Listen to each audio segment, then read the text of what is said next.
তুমি কি জানো, দুনিয়ার সবচেয়ে সফল মানুষগুলো কোনো জাদু জানে না। তারা শুধু একটা জিনিস বোঝে, কানেকশনের শক্তি। তুমি যদি সেটা না বোঝো তাহলে সারা জীবন শুধু চেষ্টা করতেই থাকবে, কিন্তু কখনো মাস্টার হতে পারবে না। তুমি প্রতিদিন কিছু না কিছু শিখছো, ইউটিউব দেখছো, বই পড়ছো, কোর্স করছো, কিন্তু কয়েকদিন পরেই সব ভুলে যাচ্ছ। মনে হচ্ছে পুরো সময়টা নষ্ট হয়ে গেছে। এটা তোমার দোষ না, এটা তোমার পদ্ধতির দোষ। বেশিরভাগ মানুষ শেখে কিন্তু কানেকশন তৈরি করে না।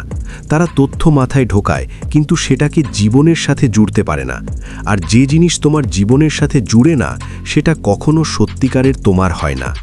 তাহলে কানেকশন মানে কি? কানেকশন মানে হলো নতুন যা শিখছো সেটাকে আগে যা জানো তার সাথে মেলানো। কানেকশন মানে হলো শেখা জিনিসটাকে বাস্তব জীবনে ব্যবহার করা।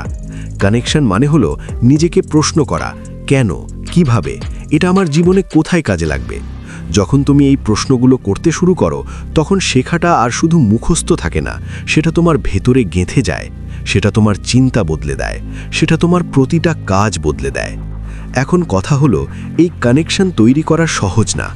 এর জন্য দরকার মনোযোগ, ধৈর্য আর প্রতিদিনের অভ্যাস। যা শিখছো সেটাকে প্রশ্ন করো, সেটাকে ব্যবহার করো, সেটাকে অন্য কাউকে শেখাও। কারণ যখন তুমি কাউকে শেখাও তখন সেটা তোমার মাথায় আরও গভীরভাবে গেঁথে যায়। এটাই কানেকশনের সবচেয়ে বড় শক্তি।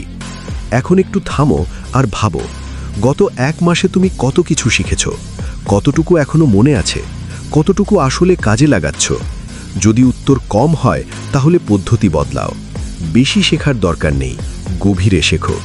দ্রুত শেখার দরকার নেই, কানেকশন তৈরি করে শেখো। যে মানুষ কানেকশন তৈরি করতে পারে সে যে কোনো দক্ষতা আয়ত্ত করতে পারে। সে একদিন এমন একজন মানুষ হয়ে ওঠে যাকে চেনাই যায় না। সে বদলে যায় ভেতর থেকে পুরোপুরি।